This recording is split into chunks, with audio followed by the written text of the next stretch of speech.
Greetings and welcome to Conversations with the CEO. I'm your host, Leigh Toney, Executive Director of the Carrie Meek Entrepreneurial Education Center at Miami-Dade College North Campus. And I'm delighted to open the show today with someone I met fairly recently, but who I think is going to be a fascinating talk today.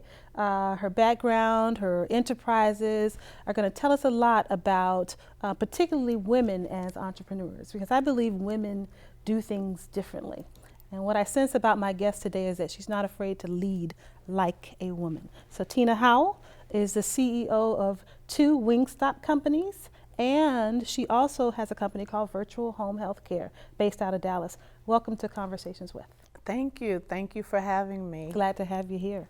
So I opened up talking about the fact that you're a woman entrepreneur, and I like to quote Fred Astaire, or Ginger Rogers, that said, women do the same thing, I do the same thing he does, except I do it backwards and in heels, right? Okay. So she was just as prolific a dancer as he was, and yet was able to successfully do it with some additional hurdles. And I think that's also true of women entrepreneurs, and you can challenge me on that or not, but you're in business, you're managing multiple enterprises, but you're also a mother, and you see things from a woman's point of view. So tell me a little bit about your companies and just how you found your way to this part of your journey.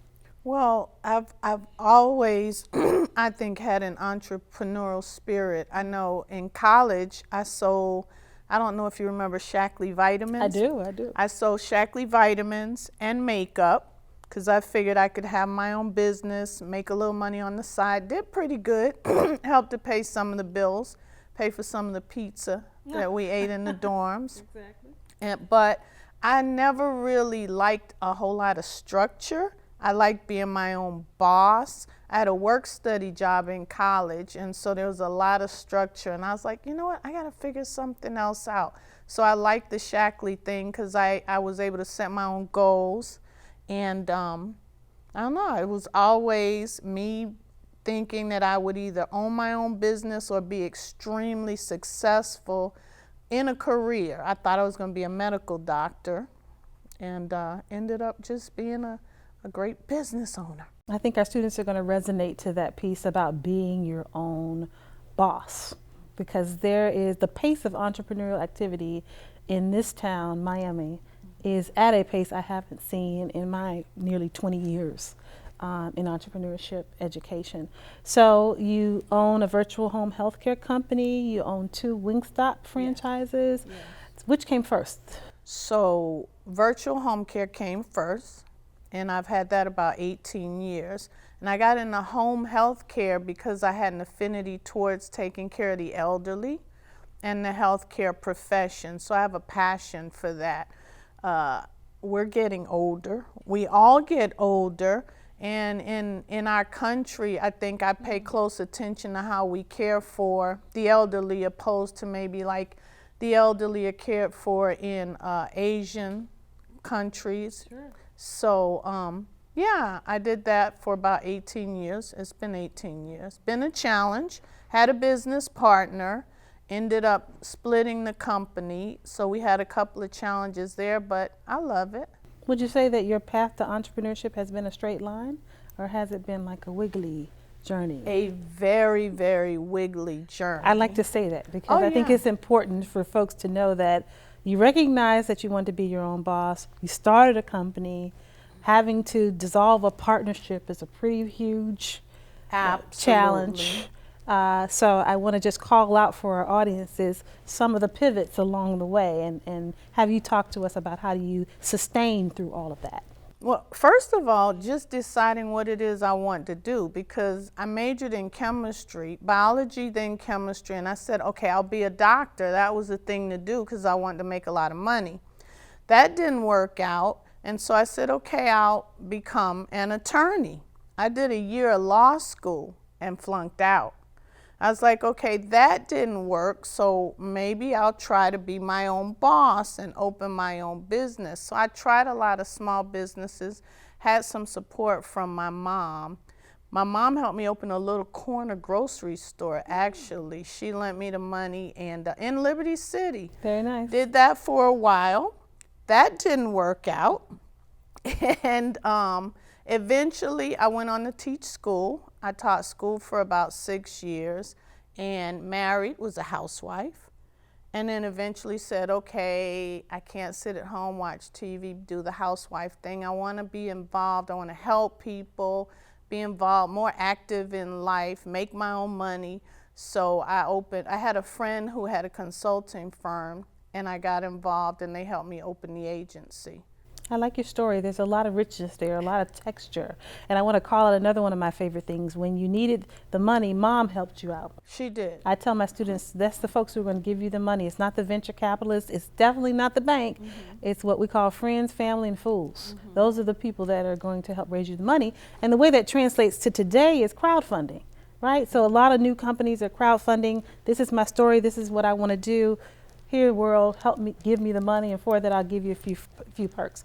That's still the way startups have to get started in any venture that they want to get underway. So Absolutely. I like that. So Absolutely. every now and then, I'm listening to your story and pull out these little bubbles for students not to miss that message. Okay. Good, good. So tell me, but you were a STEM major. You went to law school, but you knew yourself well enough early on to know that structure and rules and perhaps hierarchy were not the conditions under which you thought you could be your best. Yeah, I didn't know what I wanted to do. I knew who I was. I knew that I had leadership potential.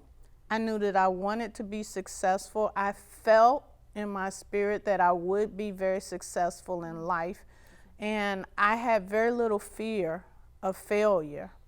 And that helped me a lot because I just figured if something didn't work out, I'd try something else. I didn't have the smarts to realize that you should be fearful, maybe. I don't know. It's worked out really well for me.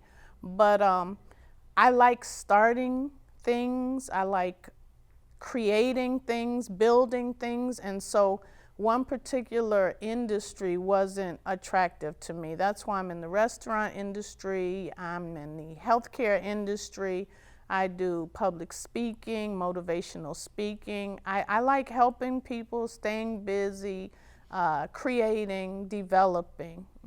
So our audience are predominantly students, but we relate a lot to audiences that are interested in entrepreneurship in general. So when we come back, I'm going to pick up on something that you talked about, fear of failure, or failure. I like to call it failing forward. Okay. And we're going to pick up and talk about that because I think that's a very underexplored territory of an entrepreneur's journey. Okay. We hear about the success stories and the fabulousness, but we don't hear about and learn to accept failure as a byproduct of success. So Absolutely. stay with us. I'll be right back with Tina, and I hope you'll join us again when we come back from break.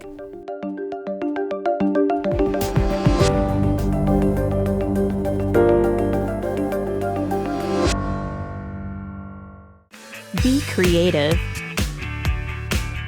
Be a hero. Be the solution. Be connected. Be innovative. Be global. Be successful. Be you. Be MDC. Be Miami-Dade College.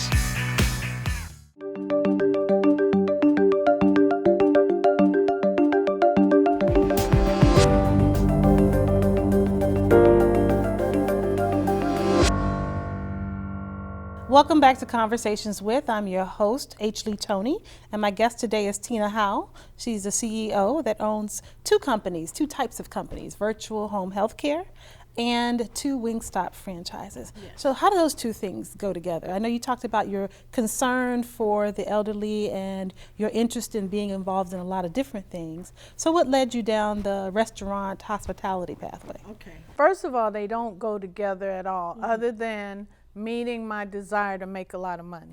Okay, so I got into Wingstop because I lived in Dallas, Texas, and that's where the franchise originated. And I ate wings there.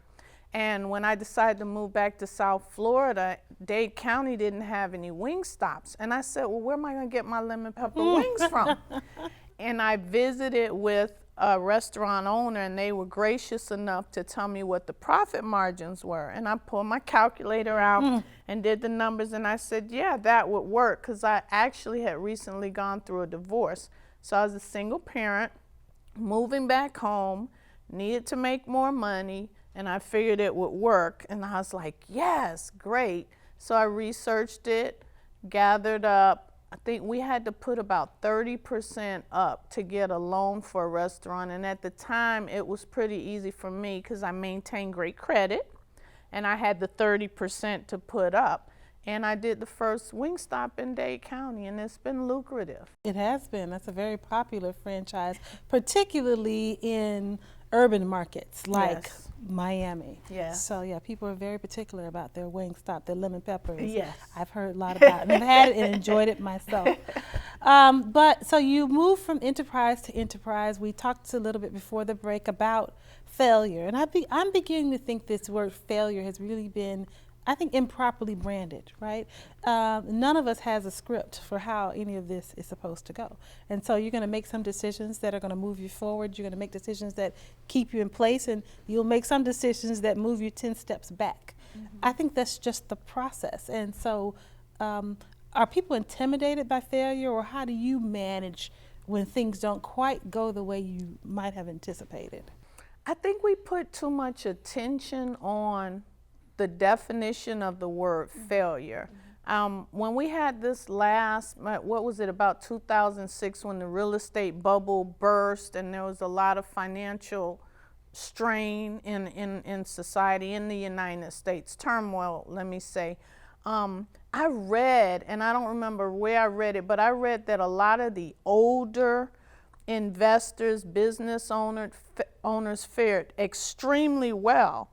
And it was because they understood cycles. They understood that you have highs and you have lows. They understood that story in the Bible of the Pharaoh who saved up for his people for 7 years because he knew that eventually a famine would come. Exactly. That's life. It's hot, it's cold, it's high, it's low, something's good, something's bad. You're going to do well, and then you're going to do not so well. Things will work out for you and things won't. That's what failure is. So what difference does it make? If something doesn't work out, okay, next. How do you think you manage business differently, or if you think you manage differently than a man? I don't know that I manage it any differently than a man, other than I know for sure in my restaurants I have a lot of young males, and they typically don't have formal education, and I have a son, so I'm very mindful to try to be the example of what a woman should be in their lives in terms of integrity and respect. And I try really hard to mentor them and help them understand, okay, you're at Wingstop, you're in the kitchen working, but pull your pants up, cut your hair, shave your face, because what you learn here, you need to be able to take to the next experience, next venture, next opportunity. So it's not just about earning money to pay bills here. This is a learning experience, and I really pride myself in making that contribution, because I look at my restaurants and I want to see how many young men run through there and leave and say, I remember I learned when I was at Wingstop. Yeah. Do you think the way that you navigate yourself, the world as an entrepreneur and as a woman entrepreneur in particular, has given you any particular point of view? Do you see women as having the same type of opportunities as a man would have in the business world today?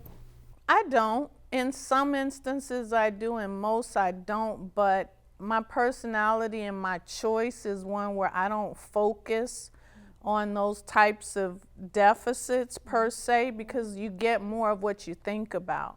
And my thoughts are important to me. So I don't focus too much on the fact that I'm a woman, entrepreneur, female in business. I know that I'm a female in business. I know that there are challenges that exist. Okay, I'm done with that. I'm going to be the best man or woman for the job and do the best that I can. Excellent. What are you seeing in terms of what opportunities you might be looking at next, I heard you say earlier that you don't want to be in any one industry. Are there other areas, without giving away any trade secrets or anything, but are there other emerging industries that intrigue you at this point? At this point, I've done so many different things with regard to my business experiences that I'm looking right now to open more wing stops. The company just went public, and I realize it's a lot more difficult to get in as a franchisee than it was 13, 14 years ago. So I'm taking advantage of that opportunity and leveraging my relationships, but more so taking what I've learned and getting out and doing more speaking and teaching so I can share my knowledge with others. How do you see your connection to the overall community in which your businesses exist? You're in Miami Gardens, and like I said, Wingstops are popular in urban areas. What, if any, connection do you see to your company being successful with overall efforts to uplift communities? Some places, some pockets of Miami Gardens, some areas of Liberty City. How do you see yourself as kind of a corporate citizen in that whole type of work? I think I care. I care enough that the individuals that work for me, I try my best to pour into them and make it a whole experience for them. So, for example, I have a manager and he probably says 50 zillion times, "You're not my mom," in his head, not to me, but we talk about financial management.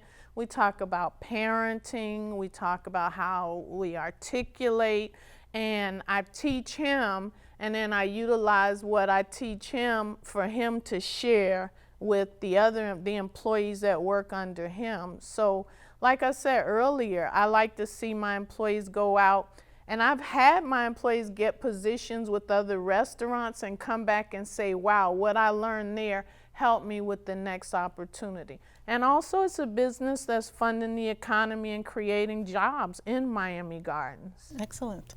Well, we're going to do a little lightning round when we come back from our next break, and I'm going to ask you some questions that my students often ask about entrepreneurship. So thank you for this part of the talk. Thank you for staying with us. Come back with us after the break.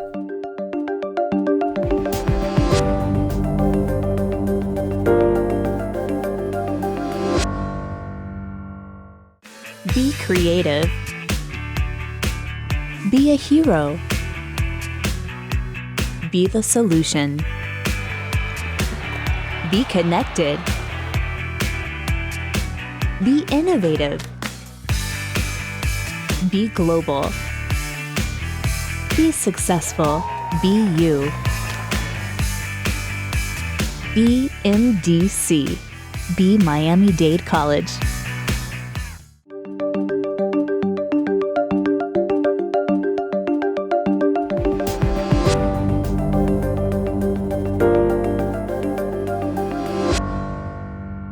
Welcome back to Conversations with the CEO. I'm your host, Leigh Toney, and Tina Howell is my guest today. And before we went to break, I said we're going to do a little lightning round because these are questions I'm often asked by my students about starting a business. So, did it take a lot of money to start your first company? No. And what did your parents think when you said you were going to open a business coming out of college? My mom was actually not supportive of me going to college. She was more supportive of entrepreneurship because she didn't have a college education, so that part was easy for me. How are you nervous about being responsible for the payroll for a lot of employees? I'm not nervous, but it's a tremendous amount of responsibility and causes a tremendous amount of stress and anxiety. To me about customer service, especially when you're dealing with your elderly patients. That's a very vulnerable population. Quality matters, integrity matters. How do you know that you're getting at the right kind of employee for that particular company? You know what I've learned across all of my businesses? Unfortunately, you don't really know what you get when you hire an employee until they start working, and you're able to examine their work ethics, their work habits. So I do an interview process, I do phone interviews, in-person interviews. A lot of times I have my team do an interview because they may be able to pick up on things that I don't. But once I hire an employee, I can tell you, if they don't practice integrity, particularly for home health, if they're not kind to a patient or they cross a line, I definitely terminate them, because I feel like the elderly depend on us to care for them. A lot of my patients don't have family that are involved in their lives. So I think it's important that we're there to be a listening ear, provide or recommend resources that they might need in their lives. You touched on an important word, team. A lot of people think that being an entrepreneur is a solo endeavor. Talk to us about your team and how you built that team. Let me tell you what I learned the hard way. Ego gets in the way many times when you're successful. And as I've climbed the success ladder, I've had to learn that you need people. You cannot do it all on your own, and we all have different strengths. You know, I may be good at one thing, and I may have a team member, a relative, an employee, a friend that's good at something else. So for the team that I build at my company, I always look for people who are smarter than me, and I try to look to hire people who have different strengths than I do. So I'm a multitasker. I pay attention to detail. I like to hire people who are detail oriented, but I like to hire people who can focus and narrow their focus, opposed to focusing on 20 things, and do a good job at one. As an entrepreneur, how do you practice self-care? I have a spiritual practice. I will not start my day I won't look at my cell phone or anything without first spending quiet time, and I call it my meditation time, where I just quiet my mind. And throughout the day, if something gets extremely stressful, I retreat back to myself and just try to get quiet and understand that it's life. This is life. There's cycles. It's a path. I get on it. I slip off. I get back on. Just keeping myself really grounded. What enables you to manage a company, one based in Dallas, another one based here in Miami? How are you doing that? Perseverance, tenacity, a tremendous amount of discipline, drive, and great team members. My manager for my restaurants, my general manager, started out as my cook. He's been with me, I think, 11 years, and I've mentored him, developed him. He's extremely intelligent, and he has my back. We work well together. He looks out for me, I look out for him. Same thing in my company in Dallas. Having a great team members, key positions, key people who are loyal. How do you stay abreast of all of what you need to be abreast of as a CEO? What do you read? Where do you get your information from to help you make good decisions? Most of it is from the internet. I take courses, webinars. A lot of time, though, for me, I depend on my staff, my key employees, my director for my healthcare company, and my manager. I send them the training. I make sure they stay abreast of things, and they bring the information back to me. How do you look toward the future? I know you have children. Any of them entrepreneurs? I look towards the future being extremely bright. My youngest child is 19, so I'm done. In my mind anyway, I don't know about them, but I'm done. So it's time for me to live. I mean, really live. Yeah. So tell us more about that, and how do you do that, and are you looking to grow? You said you want to add more companies. Yeah. So managing living, which you've earned, with growing a company at the same time. I know it's possible, I know it's doable, but at this stage in your journey, how are you seeing that unfold? A lot of people look at my life and they wonder how I do it. And a lot of people seek advice, and I give it, and many times I'm disappointed, because when I give the advice, the same person who says they really want it, that person is not willing to do what I've done to accomplish what I've accomplished. Choices. I run 3 companies in 2 different states. There are things that I can't do. There are things that I sacrifice. I don't watch a lot of television. I might watch an hour of television a week, and that's falling asleep on HGTV at night or looking at a program like yours, informational. But making choices and deciding what it is you're going to spend the time. Time is limited. So what I spend my time on is really important right now. I want to secure my retirement, my future. I want to build on my net worth. I have a goal of being worth at least $100 million. So, I mean, I've got work to do. I'm excited about. Excellent. So of all that you've learned, and as we close the show, what's one final thought you think you might leave with our audience that you think would be helpful? What one bit of advice we could share with all of our viewers? And it'll be up to them whether they take it or not. Hopefully they will. What would you share?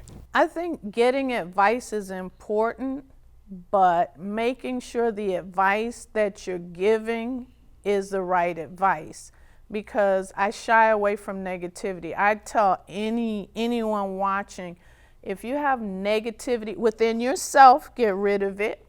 In your family members, shy away from it. Friends, whatever, because if you have dreams, a passion, desire to accomplish things, it's easy to get distracted, discouraged if you have people around you who've had dreams and they haven't been able to accomplish what they set out to accomplish, or they don't believe it can be done. So one of my biggest things is I literally run from negative people and negative energy. That's a strong and important message to leave on. Tina, you honor me being on my show today. Thank you for being on Conversations with the CEO. Wish you all the best in the future. I know you've enjoyed this talk just as much as I have, and this is what we have for you here on Conversations with. I hope you'll join us on future episodes. Thank you and take care.